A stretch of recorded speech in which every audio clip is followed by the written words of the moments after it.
এলাকাবাসী, গত বছর জুলাই পদযাত্রায় এখানে এসেছিলাম। এবার যখন জুলাইয়ের পদযাত্রায় গণভোটের বাস্তবায়নের জন্য আজকে আপনাদের দরবারে এসে হাজির হয়েছি, ঠিক এই সময় বাংলাদেশে একটি নির্বাচিত সরকার এসছে। প্রথমত আমরা অন্যান্য সময় দেখেছি 2014, 2018, 2024 সালে নির্বাচন হওয়ার আগে নির্বাচনের ফলাফল বা ভোট চুরি করা হতো। 2014 সালে আমরা দেখেছি বিনা ভোটের নির্বাচন অনুষ্ঠিত হয়েছে। 18 সালে মিডনাইট ইলেকশন সংগঠিত হয়েছে। কবর থেকে মানুষ এসে গিয়ে ভোট দিয়ে গিয়েছে, মরা মানুষ এসে ভোট দিয়েছে। 2024 সালে আমরা দেখেছি আমিরামের নির্বাচন হয়েছে। 2026 সালে যে নির্বাচনটি হলো সেই নির্বাচনে ভোট চুরি হয়েছে, তবে সেটা ফলাফলের পরে। অন্যান্য সরকার ভোট চুরি করত, এই বিএনপি সরকার ভোটের ফলাফল চুরি করেছে। আপনারা দেখেছেন 70% মানুষ গণভোটে এর পক্ষে ভোট দিয়েছে এবং স্বয়ং প্রধানমন্ত্রী হ্যাঁ ভোটের পক্ষে প্রচারণা চালিয়েছে জনগণের ভোট পাওয়ার জন্য। আজকে জনগণ যখন ভোট দিয়েছে ঠিক সেই সময় ওনারা সংসদে দাঁড়িয়ে বলছেন আমরা ভোটের স্বার্থে আমরা গণভোটের পক্ষে ছিলাম, আমাদের সাথে সরাসরি প্রতারণা করেছে। প্রিয় চুয়াডাঙ্গাবাসী, নির্বাচন হয়ে যাওয়ার পরে আমরা দেখেছি দলীয়করণ, ব্যাংকগুলোকে কিভাবে দখল করা হয়েছে। বাংলাদেশ ব্যাংকে গার্মেন্টসের মালিক নিয়ে এসে গভর্নর বানানো হয়েছে। আমরা দেখেছি বিশ্ববিদ্যালয়গুলোকে দখল করা হয়েছে। একই কায়দায় গত পরশুদিন 12টা প্রতিষ্ঠানে বিএনপির বিভিন্ন পর্যায়ের নেতাকর্মীকে নিয়োগ দেওয়া হয়েছে। সবার আগে বাংলাদেশ এই স্লোগানে বিএনপি ধারণ করে না, সবার আগে হচ্ছে রাজনৈতিক দল। সবার আগে বাংলাদেশ স্লোগানের ভিতরে সবার আগে শুধুমাত্র দলীয়করণ। প্রিয় চুয়াডাঙ্গাবাসী, আপনারা দেখেছেন আওয়ামী সরকার বিভিন্ন সময় ইঞ্জিনিয়ারিং এর মাধ্যমে আপনারা আমার ভোটের অধিকার হরণ করেছে। ঠিক একই কায়দায় এই তারেক রহমান সরকার, বিএনপি সরকার ভোট ইঞ্জিনিয়ারিং এর নীল নকশা এখন থেকেই করা শুরু করেছে। সেটির অংশ হিসেবে সাংবিধানিক প্রতিষ্ঠান নির্বাচন কমিশনে গত কিছুদিন আগে একজন এডিশনাল সেক্রেটারি নিয়োগ দেওয়া হয়েছে। আমরা মানছি এই এডিশনাল সেক্রেটারি 2018 সালে নির্যাতিত ছিলেন, নিপীড়িত ছিলেন, উনি বঞ্চিত ছিলেন, এই বিষয়গুলো আমরা মেনে নিচ্ছি। কিন্তু 18 পরবর্তী সময়ে উনি বিএনপির দলীয় কর্মী হিসাবে কাজ করেছে। উনাকে নিয়ে এসে 2026 সালে নির্বাচন কমিশন এখন এডিশনাল সেক্রেটারি হিসাবে বিএনপি সরকার নিয়োগ দিয়েছেন। বিএনপি সরকার মনে করেছেন আমরা ওনাদের কৌশলটা বুঝি না।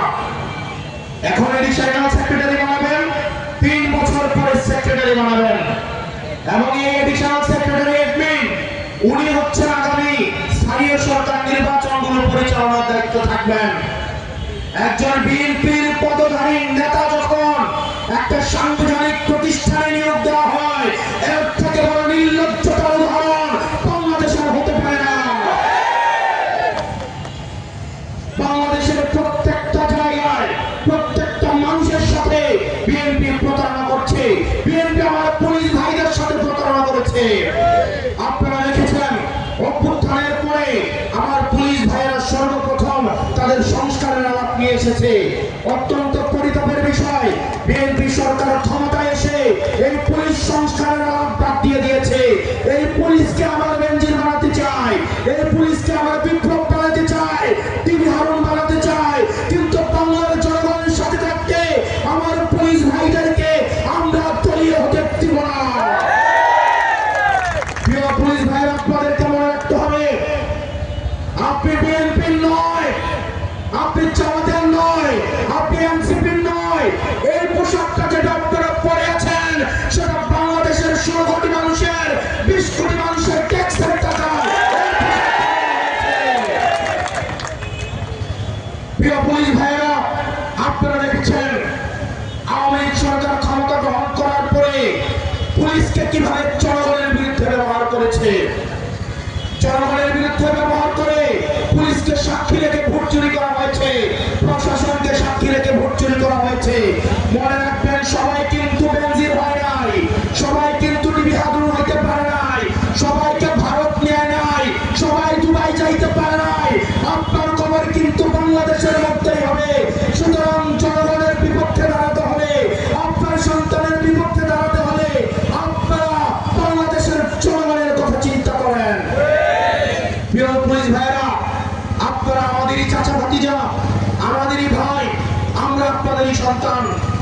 সুতরাং আওয়ামী লীগ সরকার যেভাবে আপনাদেরকে ব্যবহার করেছে, আপনাদের আল্লাহর দোহাই এবং এই জনতাকে সাক্ষী রেখে বলছি, প্রিয় পুলিশ ভাইয়েরা, আপনারা আর কোন রাজনৈতিক দলের দাবিদার হবেন না। প্রিয় মিডিয়ার ভাইয়েরা, আজকে আপনারা যারা এখানে উপস্থিত আছেন, আপনাদেরকে সাক্ষী রেখে আওয়ামী লীগ সরকার অপরাধগুলো করেছে। ঠিক একইভাবে আপনাদেরকে সাক্ষী রেখে বিএনপি সরকার বিভিন্ন ভাবে অপরাধ কার্যক্রম পরিচালনা করছে। আমরা জানি আপনারা কথা বলতে চান, আপনারা সৎ থাকতে চান, স্বচ্ছ থাকতে চান, কিন্তু বিভিন্ন মিডিয়া গ্রুপ, বসুন্ধরার মতো মিডিয়া গ্রুপ সহ অন্যান্য মিডিয়া গ্রুপ আপনাদেরকে স্বাধীন হতে দেয় না। এই মিডিয়া গ্রুপগুলো লক্ষ লক্ষ কোটি টাকা বিদেশে পাচার করে, কিন্তু আমাদের এই সাংবাদিক ভাইদেরকে ৫,০০০ টাকা ১০,০০০ টাকা পর্যন্ত বেতন দেয়। প্রিয় মিডিয়া ভাইরা, এই দেশটা আপনাদের ছাড়া চলা সম্ভব না। মিডিয়া কমিশনের কথা, স্বাধীন মিডিয়া কমিশনের কথা কিন্তু আমরা বলেছিলাম। অত্যন্ত পরিতাপের বিষয়, বিএনপি মিডিয়াকে কুক্ষিগত করার জন্য বিএনপি এই স্বাধীন মিডিয়া কমিশন হইতে দিবে না।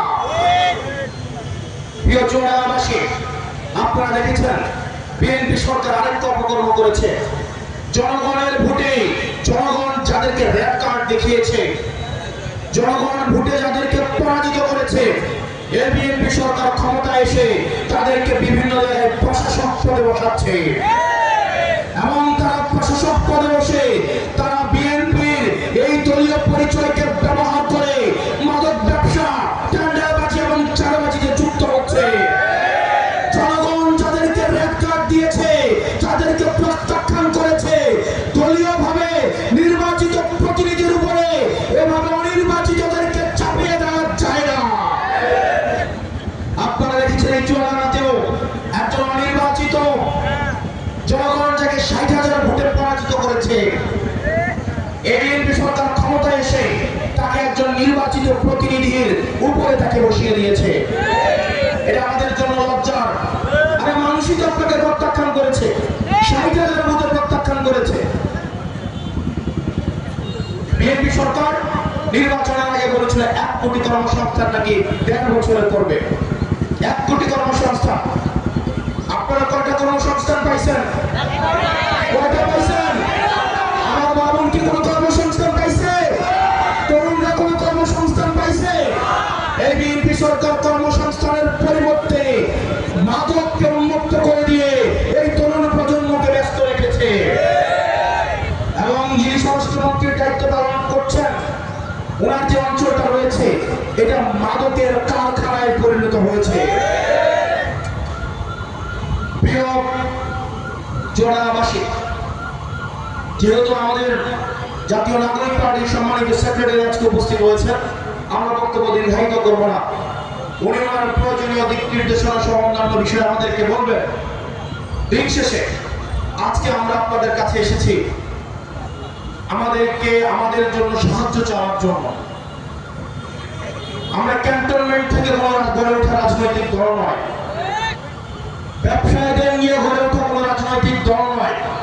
ক্ষমতায় থেকে ক্ষমতাকে ব্যবহার করে ক্যান্টনমেন্ট থেকে আমি এই রাজনৈতিক দল গঠন করা হয় নাই। আমাদের যেহেতু জনতাকে নিয়ে আমাদেরকে সাথে চলতে হবে, সুতরাং আমরা এই রাজনৈতিক দলটা